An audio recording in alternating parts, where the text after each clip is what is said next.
गुरुं ब्रह्मविद्वरं वसुदेवसुतं देवं कंसचाणूरमर्दनं देवकी परमानन्दं कृष्णं वन्दे जगद्गुरुं कृष्णं वन्दे जगद्गुरुम्.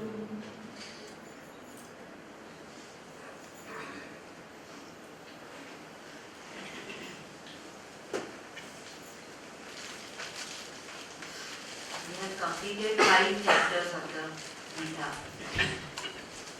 The first chapter is Arjuna Vishada Yoga. Second chapter is Sankhya Yoga. Third chapter is Karma Yoga. Fourth chapter, Karma Sannyasa Yoga. And fifth chapter is Jnana Karma Sannyasa Yoga. Having done these 5 chapters, now comes the most popular 6th chapter of the Gita, which is called Atma Sanyama Yoga or Dhyana Yoga. Both names are famous. Point to note is that this comes after 5 chapters. A lot of people, when they enter into the spiritual class, the first question they ask is, when will you teach meditation? We did 5 chapters and fast forward. Actually, when a person lives those 5 chapters thoroughly, one is truly prepared for meditation, Dhyana Yoga. Meditation as explained in the Gita.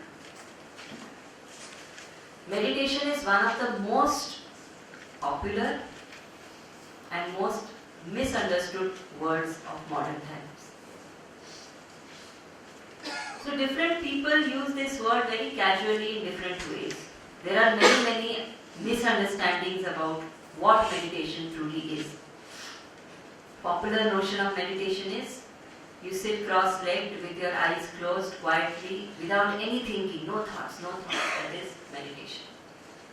Lot of people think meditation is a style. So amongst the many things that they do, they go to the gym, they go to the parlor, they do this, they do meditation also. It's something to be spoken about in social circles. For many people, meditation is a regular practice. They do meditation regularly, every 6 months. Regularly. For a lot of people, meditation is just an additional feather in their hats. So just to say, they will say meditation. I remember I had gone to Goa long back, not on a holiday, on a spiritual camp. Goa has many connotations, as I'm clarifying. So when we went there, there was a board. It said 10 days course to learn fishing meditation. Fishing meditation?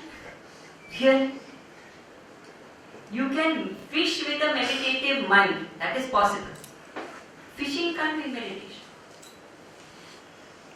So what really is meditation? How to understand meditation? What is the vision of meditation? How to practice meditation? Why to practice meditation? What is to be attained after meditation? All these questions are answered in this 6th chapter. It's a very elaborate and one of the best manuals in meditation I have ever come across. And I have really read a lot on meditation. So I will try and summarize to my best ability what is given in the 6th chapter. I'm not sure I will be able to do well because the time is really less to speak on everything that is there. So I suggest that in the next 15 days, try and read Gurudev's commentary on the 6th chapter. That will really help. Also, there is a special New Year gift that Ajay Bhai has offered to all the participants. So at the end of this talk, each family will be given a copy of a book by Gurudev called Meditation and Life. It's a very beautiful book. Go through these books. They are not given to keep in the shelves. They are given for reading. So when we read these books, then what we are going to discuss today will start making more sense. It is very, very difficult to summarize the whole concept in this much time. I will try. I am warning that it will not suffice if you don't supplement it with your own study and understanding. So this chapter begins with a very, very important concept, because a lot of people think that meditation can be practiced only by leaving everything. So one has to leave all the worldly things, all the household responsibilities, go away to the forest, take sannyas, become a yogi, then one can practice meditation. Otherwise, meditation is not possible. So this first misunderstanding is what Krishna clarifies when he says what really is sannyas and what really is, who is a sannyasi and who is a yogi. These are two common words used for people who practice meditation. Sannyasis practice meditation, yogis practice meditation. So who is a sannyasi and who is a yogi? This who is a sannyasi? And it's very interesting that Krishna does not say that a sannyasi is a person who wears orange robes, or who puts a tilak, or who wears a mala, or who goes to the temple, who lives in the ashram. None of these things. Although this is the common understanding of a sannyasi. The moment sannyasi is said, this is what is understood. What does sannyasa mean? Nyasa means to drop.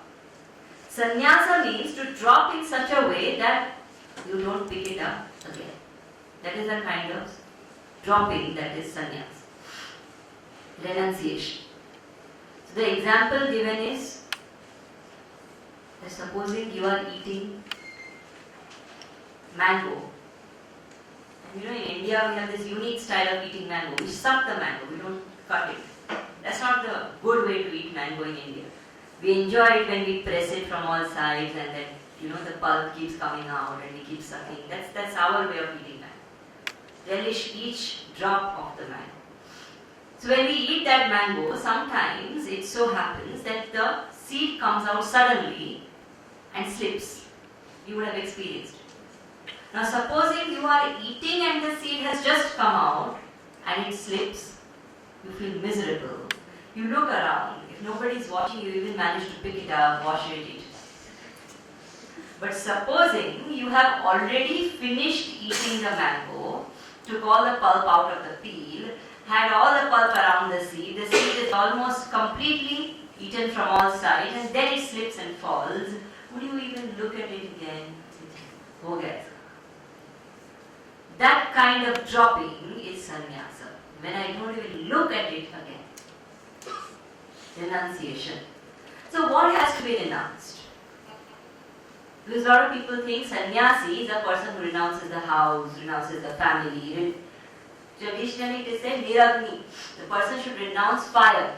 So actually speaking, technically a sannyasi is not supposed to participate in any fire ritual, whether it's a havan, whether it is cooking, whether it is somebody's funeral rites. Sannyasi has no relationships, no responsibilities, not supposed to participate in any fire rituals. Niragni it is said. But Krishna says, niragni may be a sannyasi. A sannyasi is not necessarily a niragni. A niragni may be a sannyasi, but a sannyasi is not necessarily a niragni. So who is a sannyasi? So it is said, sannyasi is a person who renounces not house, not money, not job, not word, but one who renounces desires. So the moment I renounce desires, and how renounce? Renounce in that way, like the mango seed which is eaten up. I don't look at it again. The moment I have that kind of a bhavana in me, then I don't even need anything outside to fulfill me. I am complete in myself. I read a very interesting story today of a CEO, of a person who had really, struggled in life and risen to a certain level and had become a CEO. And the day he became a CEO of his company, they threw a party. And his wife accompanied him, and there were all these other colleagues and friends and associates who were there at that party. And of course the ladies were talking amongst themselves and the men were talking amongst themselves. And suddenly, one of the ladies asked the CEO's wife, does your husband keep you happy? Does your husband make you happy? He's risen to such a level. Does he keep you and make you happy? And when the question was asked, although everybody was talking, the husband was at a hearing distance. He was not close by, he was not part of the discussion, he was at hearing distance. So naturally his ears are there. And he knows that she's going to say yes, and they've done so well in life and all of that. And very surprisingly, she said no. And suddenly there was a stunned silence. The moment she said no, almost everybody was now listening to her. And she said, my husband does not make me happy. Nobody makes me happy. I am happiness. I don't need anybody outside to make me happy. The moment I don't need anybody outside to make me happy, I am complete in myself, my dependency on desires becomes zero. The moment my dependency on desires becomes zero, I have renounced desires. I don't need them again.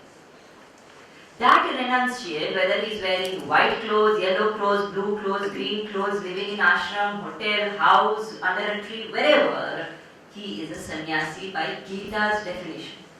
Who renounces desires. Who is a yogi? So it is said, a yogi is a person who has attained yoga. What is yoga? Yoga is complete silence of mind. So the person who has attained complete quietude of mind is defined in the Gita as yogi. So Krishna says that a yogi is a person who has attained complete quietude of mind. A sannyasi is a person who has attained complete renunciation of desires. So when you become a sannyasi, you will become a yogi. Because desires are what cause agitation. We have seen that. The moment I think coffee, agitation started.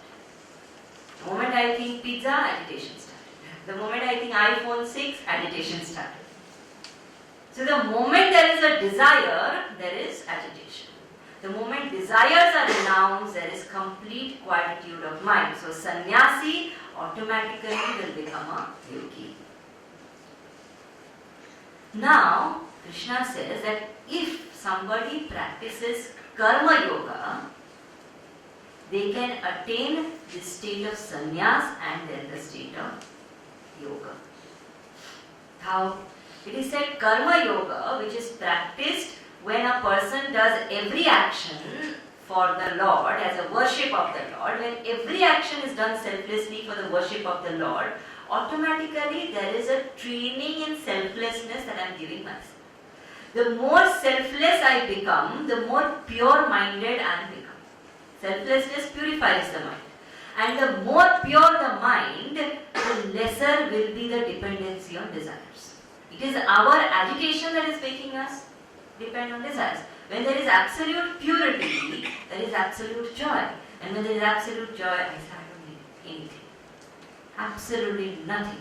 Why? Because I am happy. Why am I happy? Because of my own purity.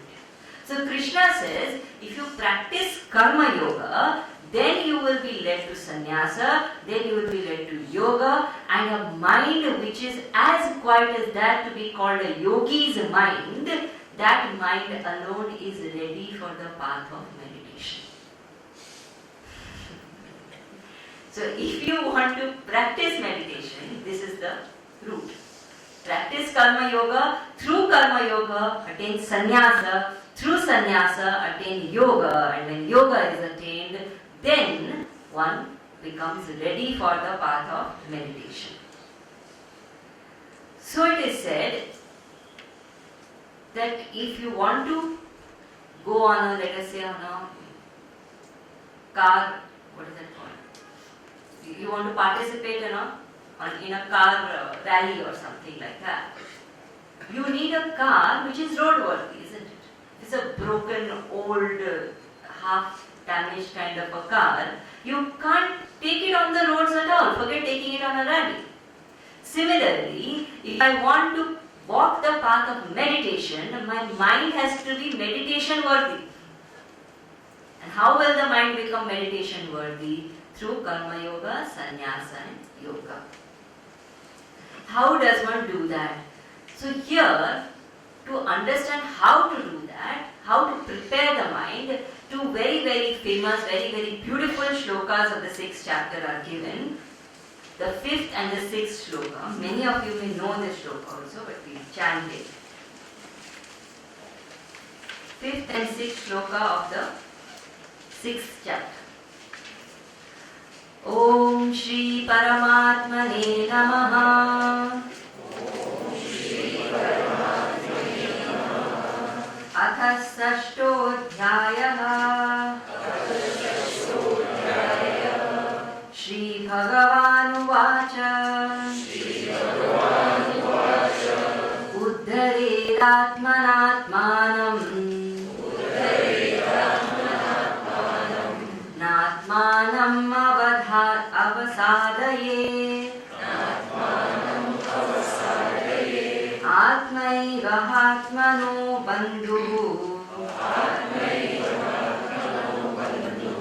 आत्मैव रिपुरात्मनः बन्धुरात्मात्मनस्तस्य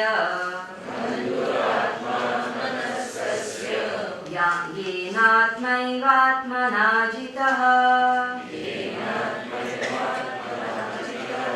अनात्मनस्तु शत्रुत्वे वर्तेतात्मैव शत्रुवत्. These are very, very powerful shlokas of the Gita. They are used in the field of management, they are used in the field of leadership, they are used in general daily life, in sadhana. Everywhere these two shlokas are applicable. Very, very powerful.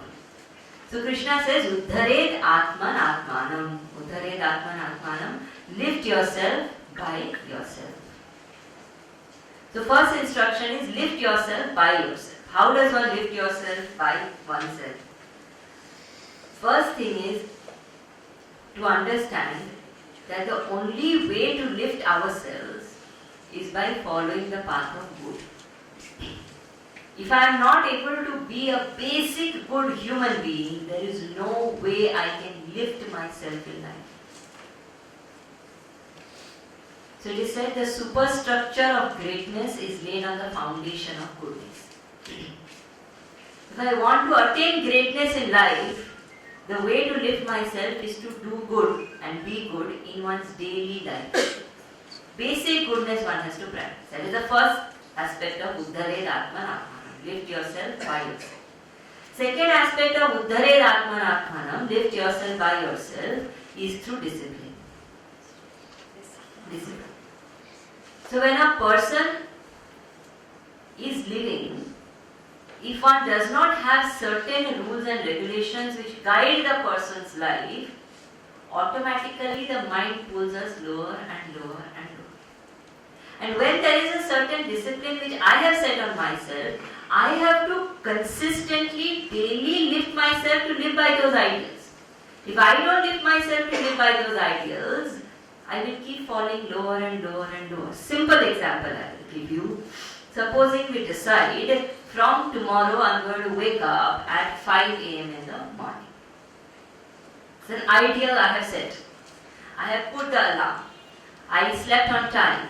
I have planned everything and the alarm rings and I wake up at 5 o'clock. I do my meditation, I do my exercise, I do what I have to do. I feel very good. I do it for 3 days, 4 days, 7 days.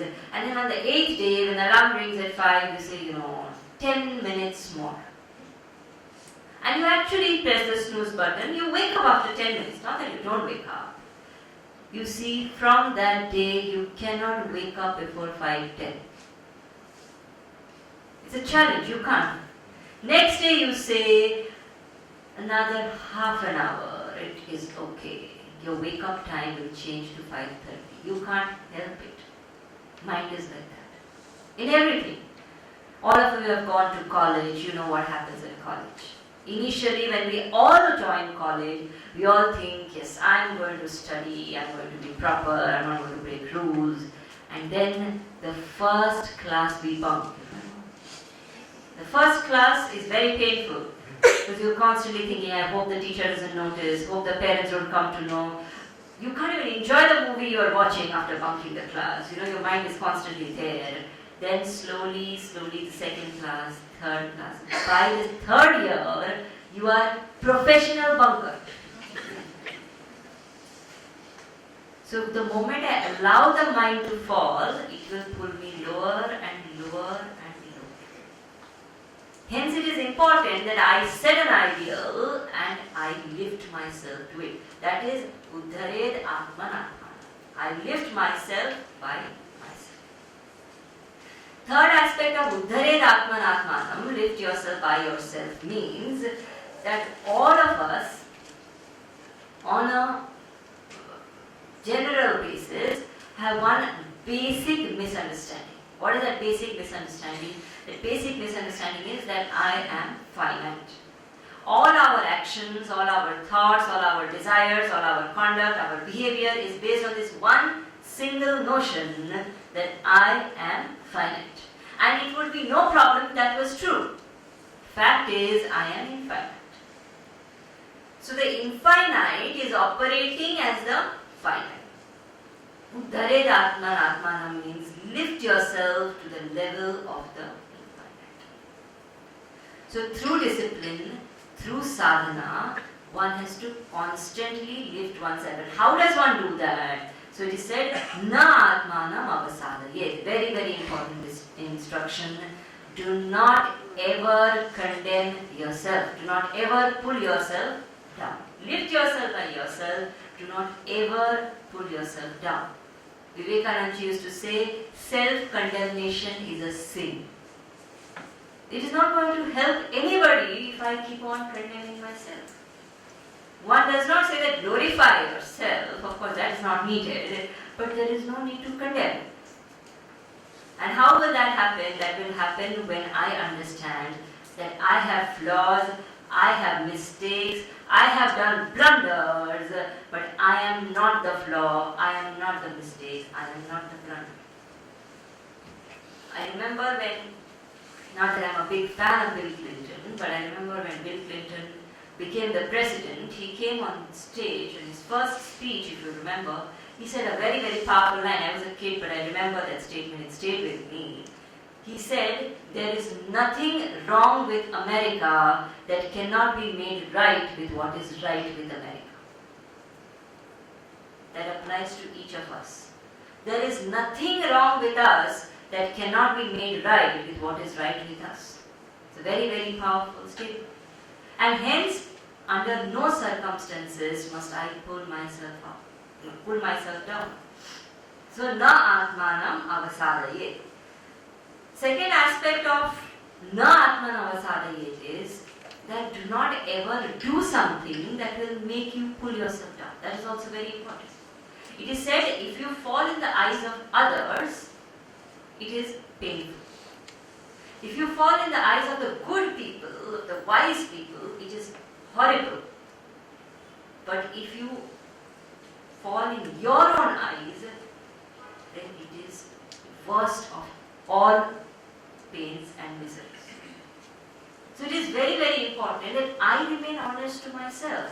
I can fool the whole world, but I can't fool myself. I know. And the moment I know that I am falling and I let myself fall in my eyes, I am pulling myself down. From the level of living as the infinite happiness, as the very embodiment of dharma, I pull myself down to a compromised human being. Therefore it is said, na atmanam avasadaye. Do not pull yourself down no matter what. And fourth aspect of na atmanam avasadaye is that do not, in the path of meditation, the path of sadhana, do not get distracted. That is also pulling yourself down. That I am walking towards the higher, it's a silent, slow rise. Step by step by step. Every day we are evolving, little by little by little. The moment we get distracted by some temptation, by something, we have pulled ourselves down. That is why focus on the goal is so very important. Gurudev used to say, obstacles are what we start seeing when we get distracted from the goal. Our attention must never shift from the goal. I am living to attain my infinite happiness. That's it. When one is completely focused on the goal, one does not pull oneself down. Otherwise, any distraction that I allow myself to get disturbed by, I have pulled myself down. It's like pulling water from the lake. You pull water from the lake, from the well, sorry. I don't know. The cities, they don't really do it. Villages, they pull the water from the well. And when they keep pulling, sometimes the well is really deep, so you have to keep pulling and it needs a lot of strength. You keep pulling and pulling and pulling. If at any point you get tired and you say, can't do it anymore. Or if somebody calls you, somebody distracts you and you just lose the grip, the bucket does not stay where you left it. The bucket goes straight down. And to pull it back again is even more difficult because now I am also more tired. The mind is exactly like that. The moment I get distracted, I am slowly lifting myself by myself. I must not allow myself to get pulled down. And how will that happen? By not allowing myself to get distracted from the path. Anything that takes me away from the path, I must learn to say no to it. So, na atmanam avasarayed. Uddhared atman atmanam. Lift yourself by yourself. Now, how does one do this? How does one lift oneself from this state in which we are today to a state of absolute focus and attainment and all of that? How do we do that? First and foremost, the first step is to become aware that I have to get out of where I am. To become intensely aware of one's own fallen state is the first step towards rising out of it. Most difficult thing is that we are all feeling that everything is alright. Life is fine. And because we are feeling everything is alright, deep within there is not, that urge only is not there to come out. And until and unless I feel intensely aware that this is not where I want to belong. Today I am living a life which is totally influenced and ordered by my circumstances. So as the circumstances show me, good circumstances I am happy, bad circumstances I am sad. Today I am living such a life victimized by my circumstances. I have to become aware this is not how I want to spend the rest of my life. I want to be a master of my circumstances. The first thing, awareness. Second aspect is to truly want to come out of it. Many people may be aware. So when they attend talks, etc., they know that, okay, happiness in the world is limited. This coffee, this pizza, this phone, this car, this bungalow, this people. Nothing is going to give me permanent happiness. I know it. Chalega. There's a lot of people who live with this chalega mentality. It's okay. It's fine. If chalega, so chalega. The moment I say this is not done, I don't want to live like this. I want to get out of it. So the urge to get out of where I am is the second step. And third is the willingness to put the effort necessary to get out. A lot of people feel the bondage, want to get out of it, but are not willing to make that effort required to get out. They'll make some effort and they'll give up. Most of us fall in that category. We are listening to satsang. We know that, okay, I have to get out. We know that this is not the right way, but somewhere we are not willing to make the necessary effort. We make some effort and then we say, it's okay, very difficult. Next time, next week, next month, next year, next life. So it's very important that I should be willing to make that effort. And it starts by becoming strongly, intensely aware that the current state of affairs is not right. I've told you this quotation earlier also. A happy slave is the greatest enemy of freedom. Very, very powerful statement. One must reflect on this. The happy slave is the greatest enemy of freedom. Aren't all of us somewhere happy slaves of our current circumstances? So the choice first has to be made that I should not remain a happy slave. I must become aware. That's the first thing that happened when even India was under the slavery of the British. The first thing that the freedom fighters had to do is to make people aware that this is not right, that you are slaves. Initially there was no revolt at all. People were happy being the way they were. They had to be made aware. So the awareness that we are slaves and this is not how we have to be is very, very important. And how will that happen? Who are we slaves to? Are we slaves to people? Are we slaves to circumstances? Are we slaves to what? Are we slaves to objects? Fact is, we are slaves to our own mind. Many of you have, most of you, all of you must be having servants at home, part-time, full-time, whatever. Imagine if your servant starts ordering you around. And if you happily obey your servant's orders, what will be the situation? A servant who listens to you, who is in your control, is your best friend. But if your servant does not listen to you, who is not in your control, he can be your worst enemy. You can imagine your agitation. That's exactly what applies to the mind. So Bhagavan says, Bandhur atmanastasya yen atmaiva atmana jitaha. The one who has controlled the mind, to him the mind is a friend, bandhu. And the one who has not controlled the mind, to him the mind is an enemy. I don't know if you have ever learned horse riding. I have learned horse riding as a child. And one of the basic trainings that they give you is when horses come into a horse farm, every horse is uncontrollable in the beginning. And not every horse can be controlled by every person in the farm. So different people try, it's a very risky job, they sometimes fall off and get hurt and all of that. But every horse, there is somebody who controls it. And interestingly, the person who controls that horse ultimately becomes its closest friend. So whatever that person will say, that horse will listen. When that person is in trouble, the horse will risk its life and save that person. Although that is the person who has controlled that horse. Our mind is like that horse. When we control the mind becomes our best friend. When we don't control the mind becomes our worst enemy. So Bhagavan says, how to make the mind meditation worthy, how to lift the mind by itself, learn to control the mind. Don't listen to everything that the mind is saying. Learn to say no to the mind. Learn to put the mind on the path of discipline and sadhana. Having got a controlled mind, then a person gets ready for meditation. So now the question comes, what really is meditation? Is meditation sitting quietly? Is meditation thoughtlessness? Is meditation a specific thought? What really is meditation? Is meditation concentration? Is meditation japa? Is meditation puja? What is meditation? First of all, we have to understand what is not meditation. Meditation is not japa. Japa is repetition of a mantra.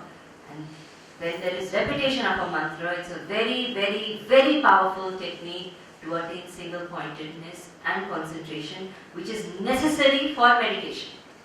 But meditation is not japa. Meditation is not puja.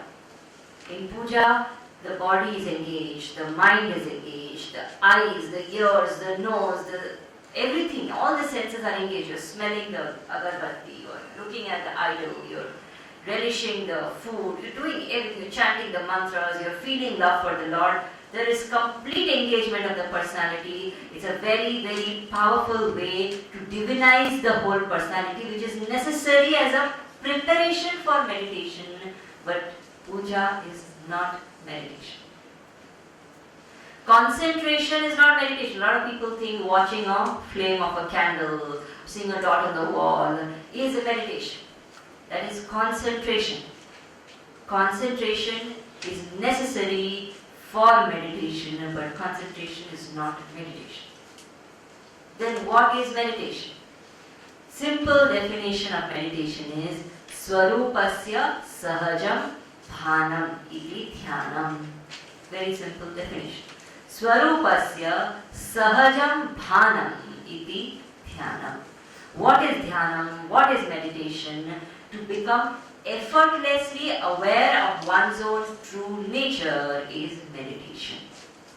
Effortless awareness. This is a very, very powerful phrase if you think about it.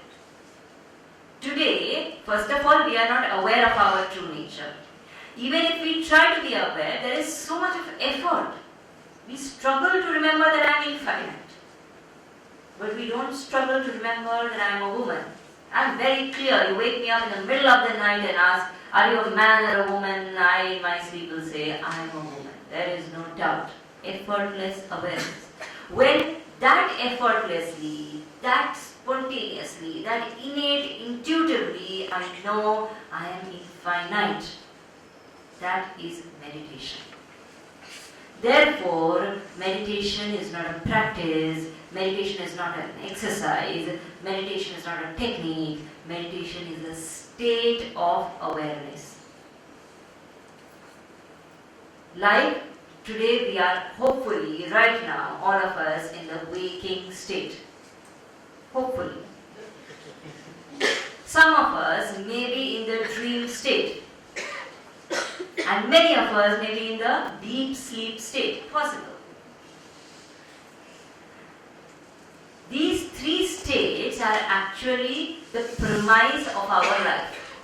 Our entire life operates in these three states: waking, dream, and deep sleep. So at any point in time, if you think about it, I'm either in the waking state, or in the dream state, or in the deep sleep state. Out of these three states, this deep sleep state is our favorite. Somebody asked a student, what is a deep sleep? He says, that which we get during your lecture is deep sleep. And what is your lecture? He said, that which disturbs our deep sleep is your lecture. So we love to sleep. We all love to sleep. Why do we love to sleep? Because in sleep, there is no object, there is no world, there is no ego, there is no entity, there is no identity also. I don't even know who I am. I'm not a CEO, I'm not a peon, I'm not a servant, I'm not anybody. I am just there. I experience so much of bliss. I love to sleep. And when I get a really good deep sleep, I wake up and say, it was just bliss. Deep sleep state is a state of bliss. Then is deep sleep state meditation? Question is that. Deep sleep state is not meditation because when I am in deep sleep, nobody in the world can ever say I am happy. I experience bliss, but I do not experience it when it is happening because there is no awareness. There is experience without awareness. So I wake up and say, I slept so well. It was such a blissful sleep. By then, bliss is over. All the jhanjat of the world has started. So when I am undergoing the bliss of deep sleep, there is no awareness. There is bliss, but there is no awareness.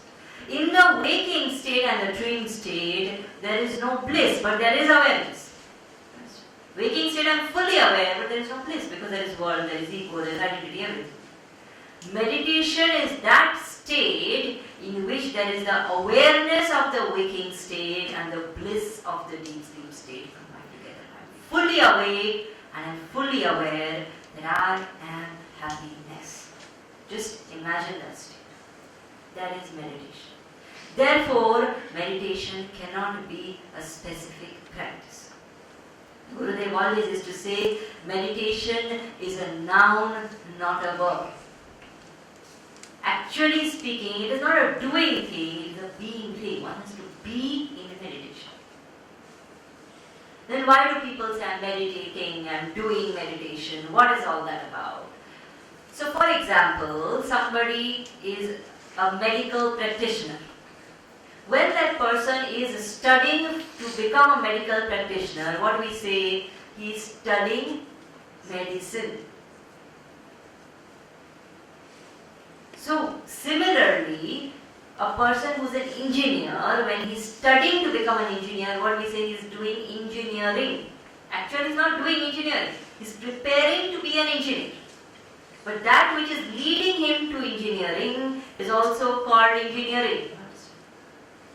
Same way, that which leads us to that state of meditation is also called meditation. For colloquial convenience only. Technically, meditation is a state. But for the convenience sake, those practices and techniques which lead us to that state of meditation are also commonly known as meditation. What has to be done in meditation? In meditation, there are three things. One is dhyana, which is the practice of meditation.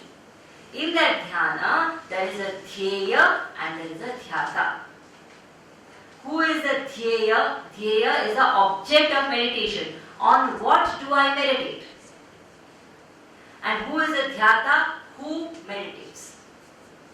So the meditator, the meditated, and meditation. Now, who is the meditator? Who is the dhyata? That's the first thing to understand. It's very easy to say, I am the dhyata. I am meditator. Who is that I? Does the body by itself meditate? Body by itself cannot meditate. Otherwise, all dead bodies would be in meditation. Senses by themselves cannot meditate. All the physiological functions put together, the heartbeat, the reproductive system, the digestive system, circulatory system, put all of them together, can they meditate? Can the pranas meditate? Pranas can't meditate. Can the divine self within meditate? It can't meditate. It doesn't even need meditation. So who actually is meditating? I, who is the mind and the intellect, is meditating. Therefore, even if I sit in the best of postures on the perfect meditation mat with the perfect meditation music and the perfect meditation agarbatti and the perfect meditation whatever accessories, now there are meditation, I heard there's somewhere a meditation mall where you get all kinds of meditation products. It's so commercialized. But you have all of that for the body, the senses, the prana, everything. If the mind and intellect are not equipped, meditation cannot happen. Because who is meditating? Not all of this. It's the mind and intellect. So the dhyata is the mind and intellect. Now who is the dhyeya? What am I meditating on? The object of meditation is, because meditation is a state of complete awareness, the object of meditation has to be the infinite self within. Sometimes people use different symbols or representations like the idol of the Lord, the form of the Lord, the form of Om, the sound of a bell, different things to make the mind oriented and prepared for meditation. So they may use these as supports to go towards meditation, but until and unless meditation happens on the self, meditation is not really meditation. Everything else we are doing is only preparation for meditation, which is necessary. We cannot say that, okay, anyway, these are preparation, why should I do it? I'll straight away meditate on the self. It's like saying, anyway, I'm going to get off at Delhi, so why do I have to get into the flight to Delhi? You're not going to reach there. You need the vehicle to take you till there, then you get out of it. Because that is not your destination. Destination is outside. Same way, the form, the name, the sound, all that is not my destination. Destination is a formless, nameless, attributeless, infinite self.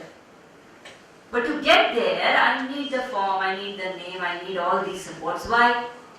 Because today, if I tell you, close your eyes and meditate on the formless, nameless, attributeless, infinite self, what will happen? Either we'll see a form, or we'll see a color, or we'll see a light, or we'll see a sound. All of this comes in the category of Rupa, Guna, Akara. Light, sound, everything is form. Human mind today does not have the capacity to even imagine what is nameless, formless, attributeless, infinite. It's just concept.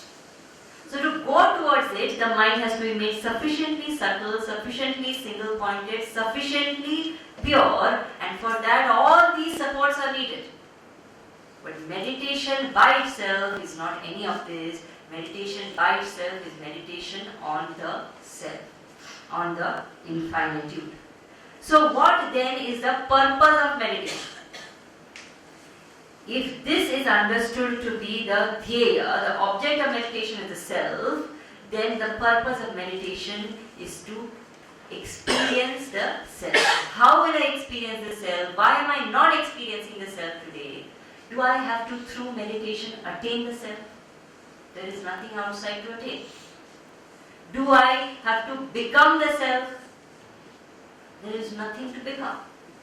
I am already infinite happiness, thank God.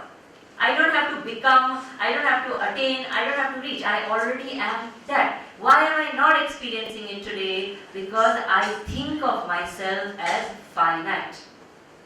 It is my wrong notion, my sense of limitedness which is keeping me bound. That's why Gurudev always used to say a very powerful line. He used to say, we are not limited beings, we are limited by our beliefs because we believe we are limited. Very, very powerful line.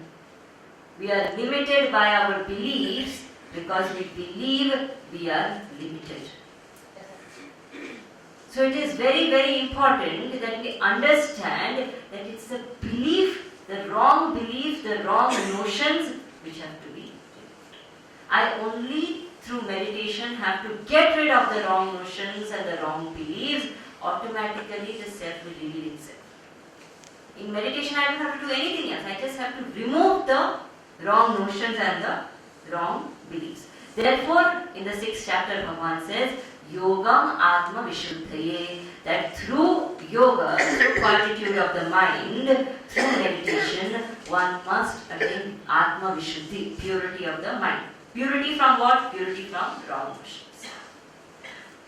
Now, when the mind has become subtle, when the mind has become meditation worthy, what will be the state of the mind? How do I get to that state? For that I have to understand what is the problem with the mind and intellect today. The mind has likes and dislikes, raga and dvesha. The mind has different kinds of impurities.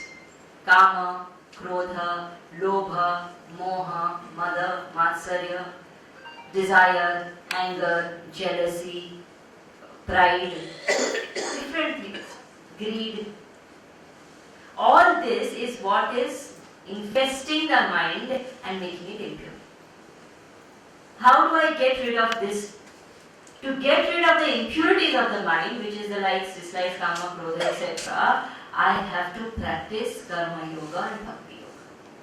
Do actions as a worship of the Lord, love the Lord, have devotion for the Lord. Automatically the mind through that becomes purer and purer and purer. That's why in the beginning of the chapter it was said, karma yoga, sannyasa, yoga, meditation. So the mind can be prepared to that. What about the intellect? What is the problem with the intellect? Intellect has 3 basic problems. First is ajnana, ignorance. I do not know that I am infinite. Most of us are there. We know that I am this person, my name is so and so. This is the identity given to us by the society, by the world. Nobody tells us we are infinite, we don't even know that there is such a thing. So ajnana. Second is samshaya. Sometimes we hear in the talks, or we read in a book, or we come across a quote, we hear that I am infinite, but we have lots and lots of doubt. We don't have faith. We don't believe in it genuinely. We feel, how is it possible? Why is she saying that? How can I be infinite? I don't even experience it. It's not possible. It's not logical. So second is samshaya. Third problem with the intellect is called ananubhuti. Ananubhuti is also known as viparyaya. Viparyaya is opposite or contradictory thinking, which comes out of ananubhuti, which is lack of experience. So I may get convinced through logic, through whatever, that yes, there, I'm infinite, fine, understood, but I have never ever experienced it. I may know it, but I still live as fine. It's not my actual experience. The basic problem with the intellect is ajnana, samshaya, and viparyaya or ananubhuti. Now, how will these three go? So he said ajnana goes through shravanam. Shravanam, listening to the knowledge. So this practice which you are doing, you are taking the first step towards meditation. Listening to the knowledge removes ajnana. Every time we are studying a different chapter of the Gita, different knowledge, different understanding, different concepts, some corners of the mind, some cobwebs, some dirt, some collected waste is getting cleared out. Slowly, the ajnana is going up. Second is samshaya, doubt. How will doubt go? Doubt will go through mananam. So when shravanam is done, after shravanam one must do mananam. Reflect on what has been told. So through one's own self-study, one's own thinking, one's own reflection, one slowly churns that knowledge in such a way that the doubts get cleared. One keeps thinking, when one is doing the daily chores, one keeps thinking, why was this said? What was the logic behind it? Why such a thing? Then one reads up something, one does something. Keeps clearing up the doubts on one's own through reflection. Or the other way of doing mananam is through a group discussion, which is what Chinmaya Mission encourages through the study class concept. So people get together, like-minded people who are attending talks, and they discuss that knowledge. So somebody raises a question, somebody tries to answer, somebody again raises another doubt, and it keeps going on. Churning of the knowledge helps in mananam. Through that, doubt slowly get clear. When these two are done, then it is that the person must do what is called as nididhyasan, contemplation, which is the final state of meditation, where having made the mind quiet, one contemplates on that knowledge which one has clearly understood and experiences the truth. Therefore, before meditation, shravanam and mananam are essential. If that has not happened, contemplation cannot happen, because what will I contemplate on? In the seat of meditation, I cannot have doubts, which we today have. So I sit down and I tell myself, oh, I'm infinite, and suddenly I say, how? So that amount of clarity is needed. That amount of purity of the mind is needed through karma yoga and bhakti yoga. If that is not there, I may sit down and say, okay, asangoham, punah. And suddenly I may say, oh, the fan is too much, I should reduce, I should pull the regulator. The mind is not pure enough to become introvert.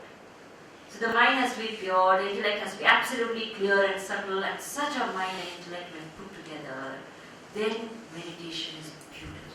Experience is so wonderful. Each word in contemplation, when I say Chidananda Rupa Shivoham, each word enters my mind like a drop of water entering a still, silent lake. It just goes in and merges and becomes one. There is no disturbance in it. That is the experience that can happen when meditation is reached through this process. So Bhagavan says, through Shravan and Manan, you prepare yourself. Now I may do all of that, but if I have a lifestyle which is not a pro-meditation lifestyle, there is no way I can do meditation. Now Bhagavan is going grosser. So first is Shravan, Manan, Karma Yoga, Bhakti Yoga, all of that. Now one may do all of that, but if the lifestyle is absolutely indulgent, imbalanced kind of lifestyle, meditation is not possible. Therefore, meditation is not a style, meditation is a lifestyle. The whole life has to change. So Bhagavan says, Yukta Ahara, the food has to be balanced food.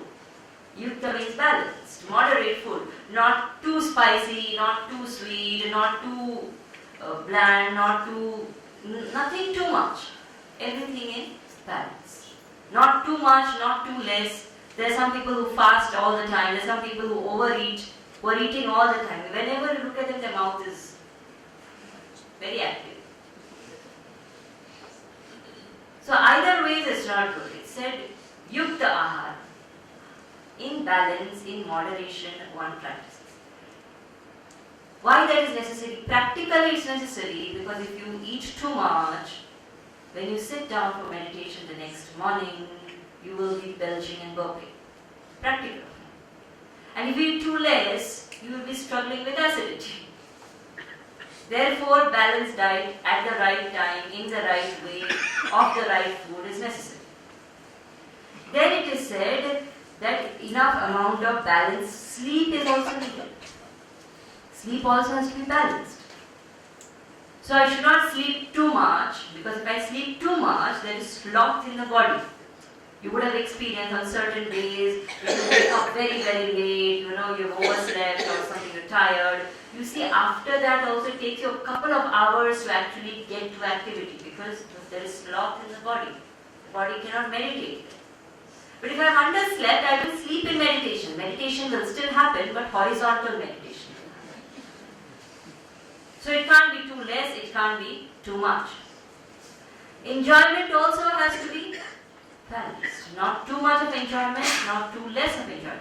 Because if there is too less of enjoyment, and if I am not ready for it, my mind will crave for what I have suppressed in the seat of meditation.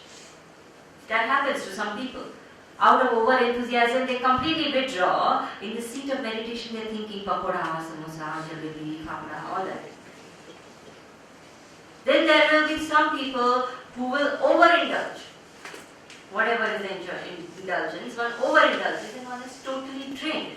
Any kind of indulgence, watching TV, you watch too much of TV, after that you are so tired, you can no way wake up for meditation, not possible. So any form of enjoyment also has to be balanced. And last he says, yukta cheshta, that is balanced work. There are some people who are workaholics, who are addicted to work. They will tell us, they will say, Swamiji, you tell me to do anything, but don't tell me not to work. Such people should be told not to work. There are others who will say, they are experts, they are amazing kind of people. You give them any work, they have this skill, they manage to somehow wriggle out of that work and give it to somebody. They just know it. It's amazing how they do it. And we experience it, we work with people. So neither too much of that, not too little. One just does what one's duty is joyfully and leaves it. So balance. It is said ati sarvada bhajane, that you avoid extremes in anything. Not too much, not too less. Balance. When one lives a balanced life, that's called a pro-meditation life. So whatever I am doing, whether I'm enjoying, I'm working, I'm eating, I'm sleeping, I have to think, is this going to help my morning meditation? My whole life gets oriented to that 20 minutes of meditation in the morning. That is a pro-meditation life. Everything I'm doing, I'm thinking, will this contribute or will this harm? That 20 minutes of meditation. That is very, very important. So meditation needs a balanced lifestyle. Then comes the external preparation of meditation. So Bhagavan says, what are the external preparations required? So first is desha. Desha means the place where we sit. The place has to be clean. The place has to be a place where it is silent. The place has to be fixed. I have to sit in the same place because the mind gets conditioned. So today psychologists also say those who don't get enough sleep, insomnia patients, etc. They say, keep your bedroom exclusive. You keep your bedroom exclusive, don't take electronics inside it, don't take anything inside it. Just have the bed there and go there only when you have to sleep, not at other times. Your mind gets conditioned. The moment you enter your bedroom, you start feeling sleepy. Mind works on conditioning of places.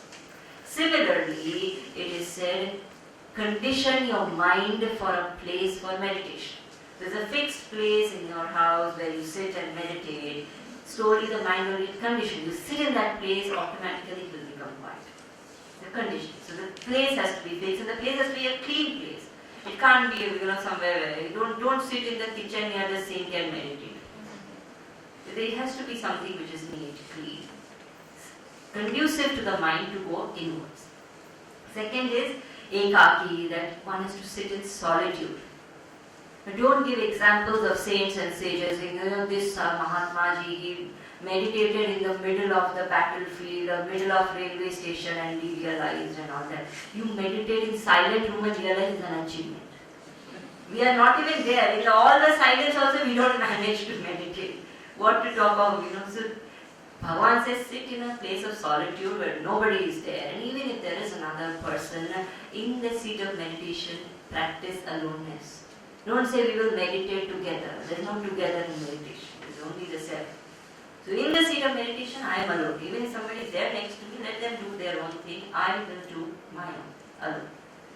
Meditation is a lonely journey. Third point is aparigraha. Aparigraha means do not have a cluttered environment while practicing meditation.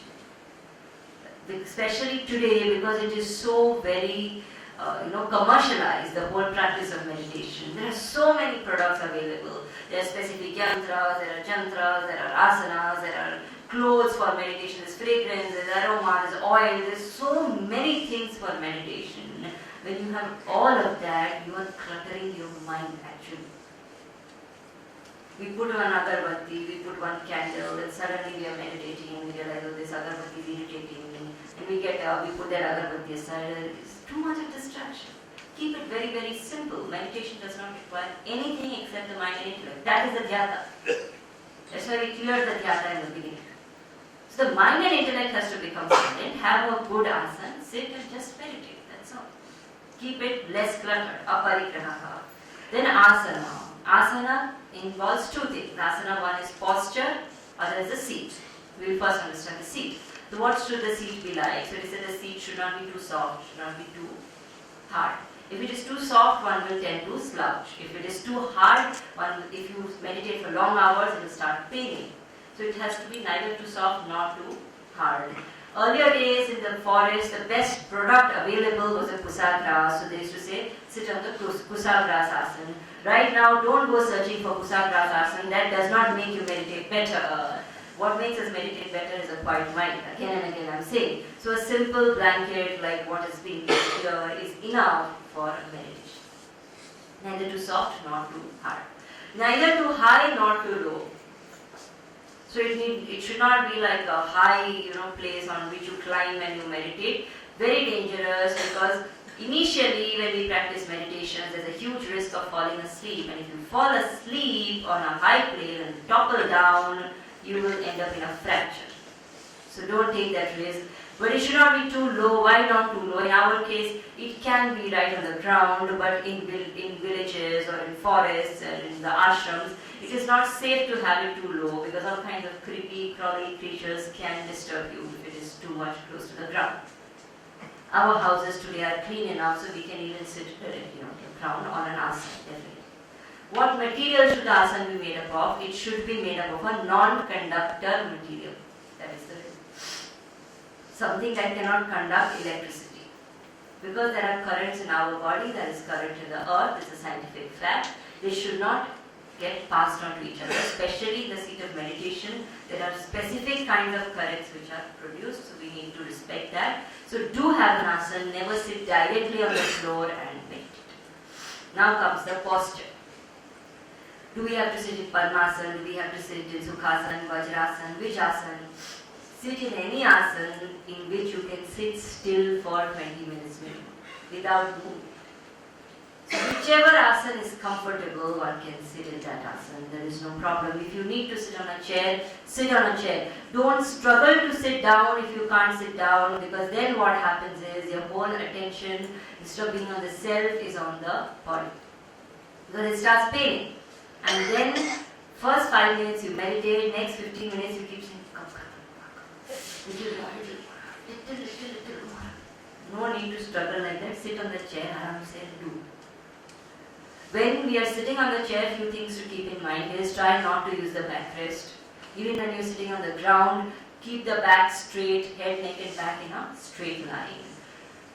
If the person is sitting on the chair, it is very important you use these kind of chairs which have arms on both sides, not the armless chairs, because you will run the same risk. Supposing you fall asleep, you will topple. Now it happens, that's what we say. When we sit for meditation, it is important that the feet are resting firmly on the floor. Do not cross the feet. Those who are sitting on the chair, Sitting on the ground is different.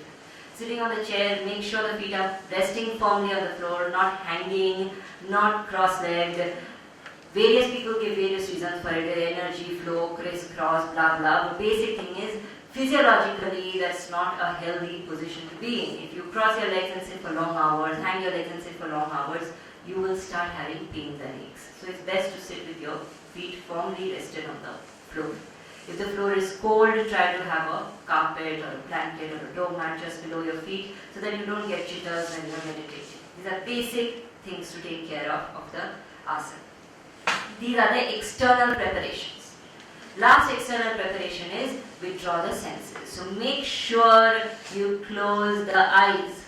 A lot of people say, can I do open-eyed meditation? First, master closed-eyed, then we will talk about open-eyed. Point is that when the senses are extrovert, whatever I am seeing is going into the brain. I cannot process the silence at all. Hence, I need to withdraw the senses, close the eyes.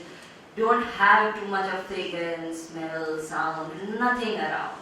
So people play different things, music, and they don't have anything. The senses have to be withdrawn, taken inside. So withdraw the senses. This is the external preparation. Then comes the internal preparation for meditation. Internal preparation starts with nirashi. Nirashi, do not have desires.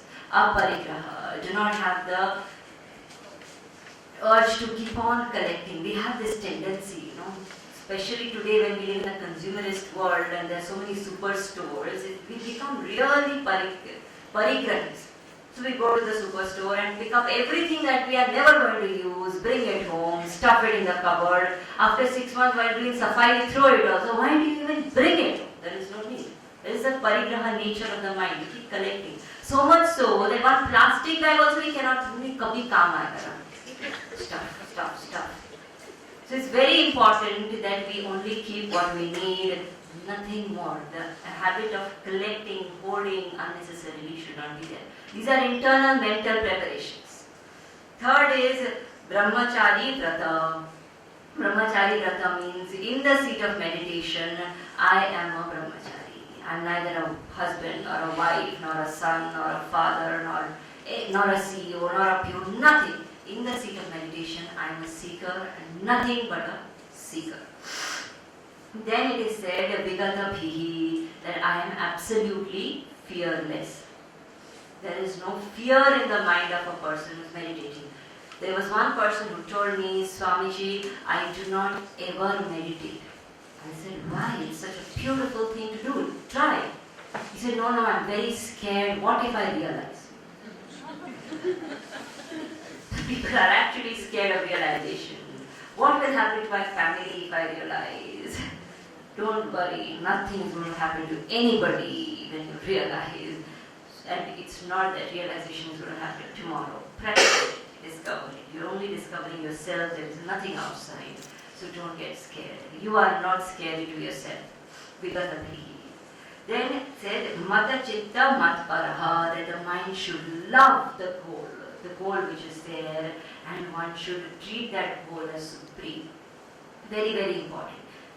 That if that goal does not matter to me, I will not put so much effort. You see the amount of effort that is going into meditation. Just the practice. Then the previous preparation we spoke about, the karma yoga, bhakti yoga, shravana. Rama, why should I do so much if I don't value that goal? So that goal has to be really precious to me. I have to understand this is important to me. So that is called Matparaha and Satatam. One has to do it consistently, regularly, every day. Like I eat, like I bathe, like I brush, I have to meditate. It is not an optional, occasional kind of activity. It doesn't happen. Every single day I practice meditation. So when I sit for meditation, I have to take 3 resolves. First, for the next 20 minutes, 30 minutes, 1 hour, whatever I decide, I am not going to have any movement in the body. I am going to sit still.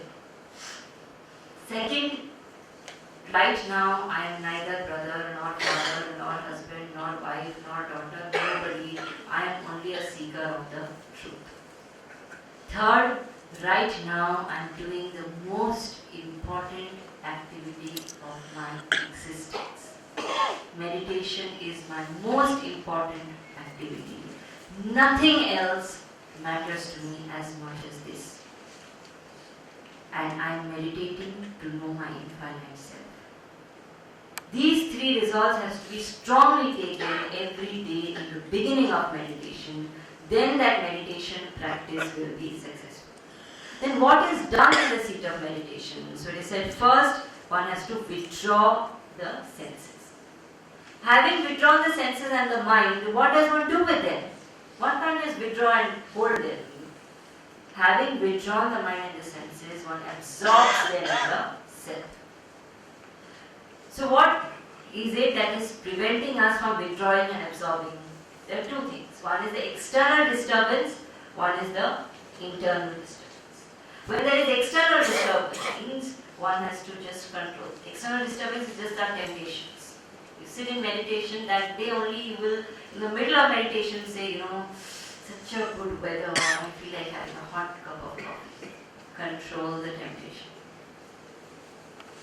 And when there is internal disturbance, the past, the regret, sometimes some memory, something comes, be very, very alert not to flow with it. So internal disturbances have to be handled with alertness, external disturbances have to be handled with self-control. Through that one withdraws the mind, and how does one absorb? So when one absorbs the mind, one has to hold on to one thought, that is contemplation. So in the contemplation one absorbs one thought saying I am infinite, or Chidananda Rupa Shivoham Shivoham, Asangoham Asangoham, whatever. Soham. One thought one picks up that I am that, Aham Brahmasmi. And holding on to that one thought, one drops every other thought. That one thought is called as Brahmakara Vritti. So the thought of Brahman. Putting it as simply as possible. So you drop all other thoughts for the sake of Brahmakara Vritti. But it is also a Vritti, it is also a thought. If you leave all other thoughts and hold on to a divine thought, it doesn't mean you realize it. You're still holding on to a thought only. But that thought is helping you get rid of all the other thoughts. Having got rid of all the other thoughts, what do we do with the Brahmakara Vritti? I have to do nothing. It dissolves itself by itself. Example, when you have to go to sleep, we tell ourselves, if I'm very tired and the phone call comes and then not today, I want to sleep. Then somebody asks something, I want to sleep, I want to sleep. Just you put up everything, all other thoughts you drop with one thought, I want to sleep, I'm tired, I want to sleep, I want to sleep, I want to sleep. And then, do you even realize when that thought, I want to sleep, dissolves and you slip into sleep? It just happens on its own. It goes away. Similarly, this thought that I am infinite helps us give up all other finite thoughts. And finally, holding on to that Brahmakara Vritti, when I have lifted my mind completely, it dissolves itself by itself and I just revel in Brahman. That realization does not require anything outside. So what happens in meditation when I actually attain that state? It's a very nice story, very famous story. You must have read it in school. There were 10 people, 10 fools who went on a journey. And when they went on a journey, on the way there was a river. So they all jumped into the river, swam across the river, reached out the side, and they said, let's count ourselves. We have to make sure that, we are all right. So they started counting 1, 2, 3, 4, 5, 6, 7, 8, 9. Oh my God, the 10th person is missing. They don't know, wait, let me count. So the other person, and you stand in a line. 1, 2, 3, 4, 5, 6, 7, 8, 9. Oh God, the 10th person is missing. And they all sat there and started crying, saying, our friend died, 10th person died, and all of that. And then there was a saint who came there and said, why are you all crying? They said, we were 10 friends, we left and we came and, one of them drowned in this river, we are just 9 left. So he said, you stand in a line, let me count. So he counted again, 1, 2, 3, 4, 5, 6, 7, 8, 9, 10. Who is the 10th person? Each one said, I was the 10th person, I forgot to count. Like that person discovered, I am the 10th person. There is no 10th person outside. Same way in meditation, when the meditator sits and meditates on the meditated, ultimately the realization is the meditator and the meditated are one. There is no meditated, there is only one infinite self. The meditator merges into the meditated and becomes meditation itself. That is the beauty of meditation. And that is the result of meditation. So in that, what is the instrument we are using? Is using the instrument of the intellect. To know the self, using the instrument of the intellect. If you remember, in the last class I told you that the truth is beyond the intellect. It cannot be absorbed by the intellect. Then why are we using the intellect? So if you have ever as a child played with the sun, when the sun is right at the top in the sun, you realize you can't see the sun with your ears. You can't see the sun with your nose.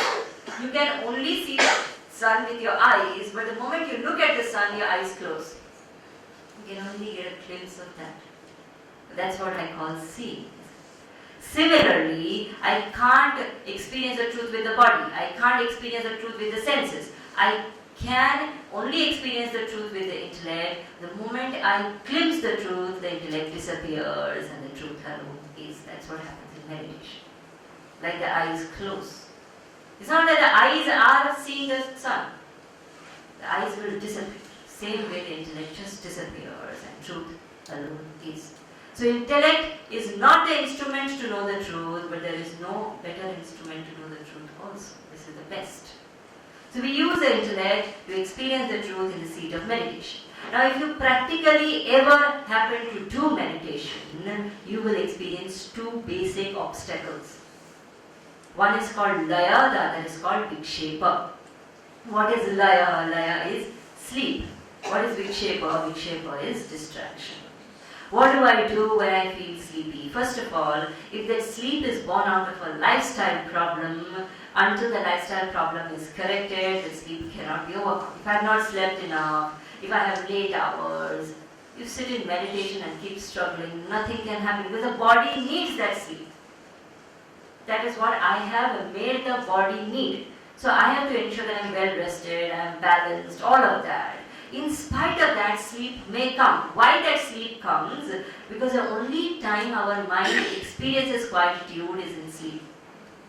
So out of conditioning, the mind feels when you make your mind quiet in meditation, now it's time to sleep. Because the only time it knows quietude is sleep. You understand? It's a training of the mind.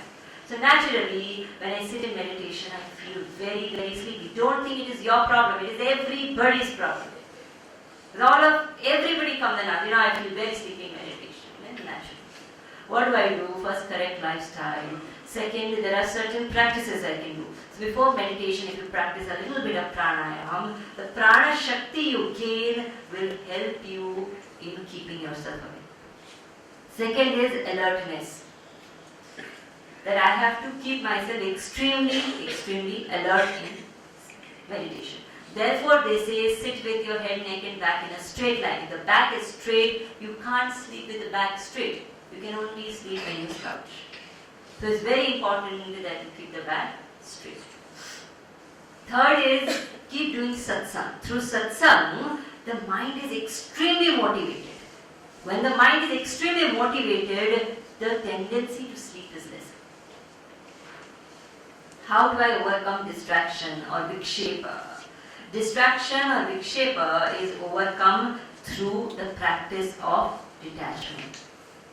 The more I get detached from the world and the worldly objects and the desires, the easier it is for me to handle the distraction. So you see, different people get distracted by different things. You don't get distracted by the teddy bear. You make a child, sit for meditation. The child will get distracted by the teddy bear. I don't get distracted by the teddy bear because that's not my object of attachment.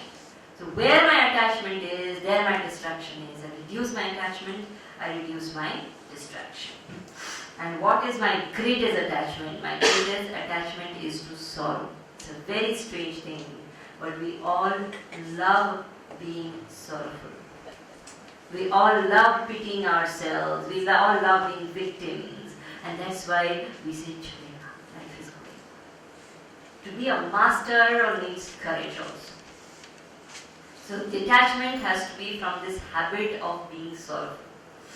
I refuse to be sorrowful. That means courage. That means bravery.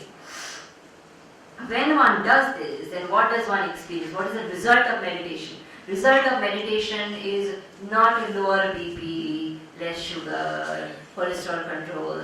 These things happen. Not that they don't happen. They will happen. They are byproducts of meditation. What is the actual result of meditation? Actual result of meditation is eternal bliss. Can I take 15 minutes more?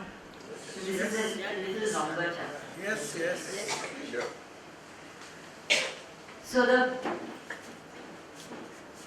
So the bliss that one experiences in meditation, that bliss is not the bliss which one gains by the fulfillment of desires.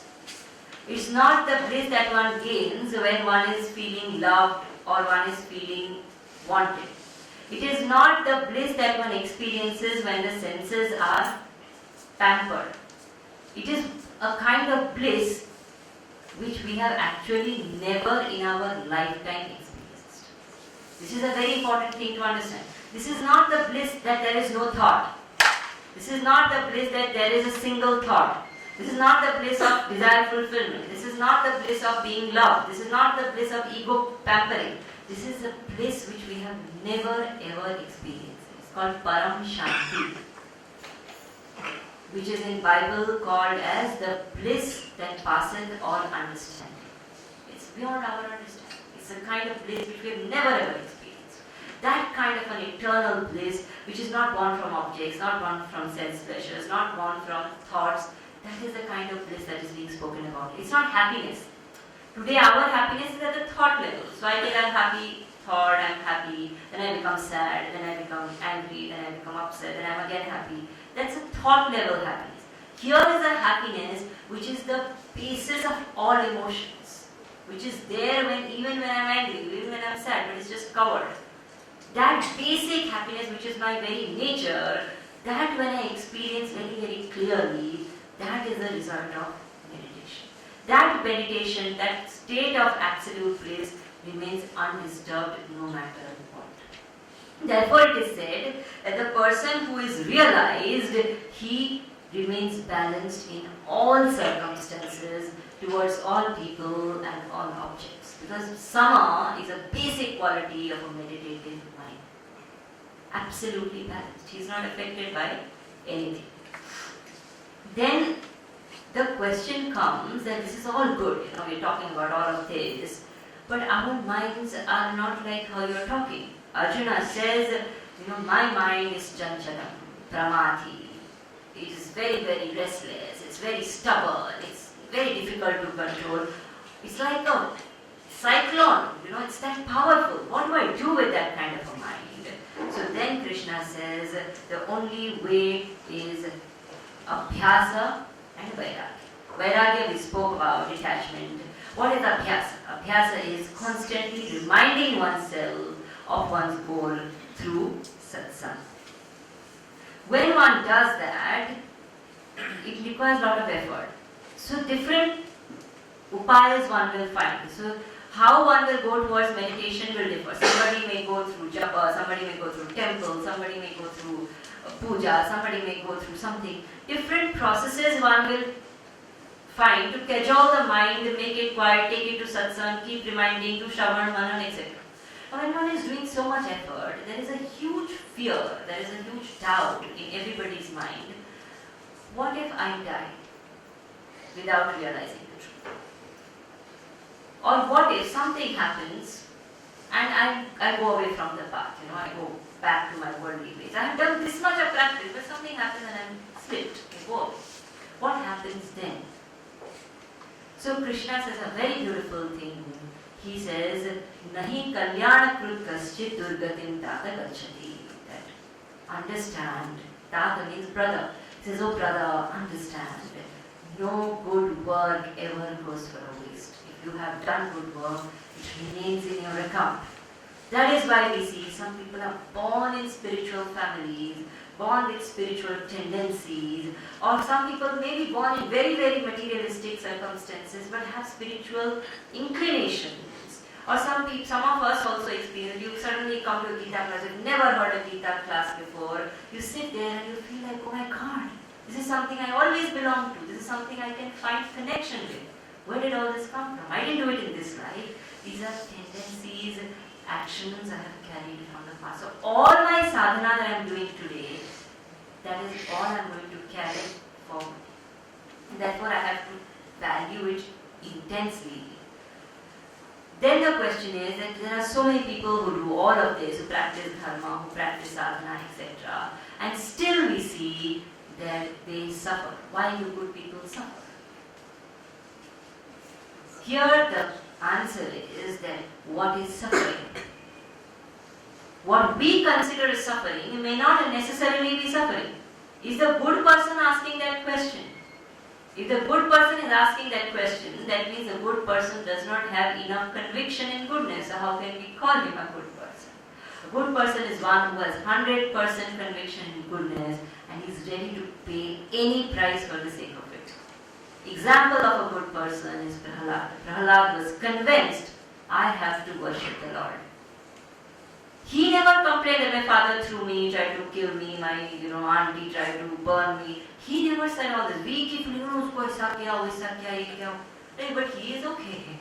Because he knows I am doing what is right. If this is the price of goodness, I will pay for it. But I am convinced. This gives me joy. And therefore I will do it. So Krishna says, do good because you are convinced. It's a very, very important thing to remember that if you doubt something, doubt it wholeheartedly. And if you believe something, believe wholeheartedly. Our problem is we are neither. We believe and we doubt what we believe. So that's where the 6th chapter ends. Sorry to delay you, but this is a very, very long and difficult chapter. I managed somehow. Next time when we come, is it possible to come 15 minutes early? So we will do a short practice of what we have learned today, a practice of meditation, and then we will start the 7th chapter. Is that all right, Ajay? So 15 minutes early we will have the meditation practice. Email also can be sent to the participants. Om Purnamada Purnamidam Purnat Purnamudachyate Purnasya Purnamadaya Purnameva Vashishyate. Om Shanti Shanti Shanti. Hari Om Shri Guru Pyo Namah.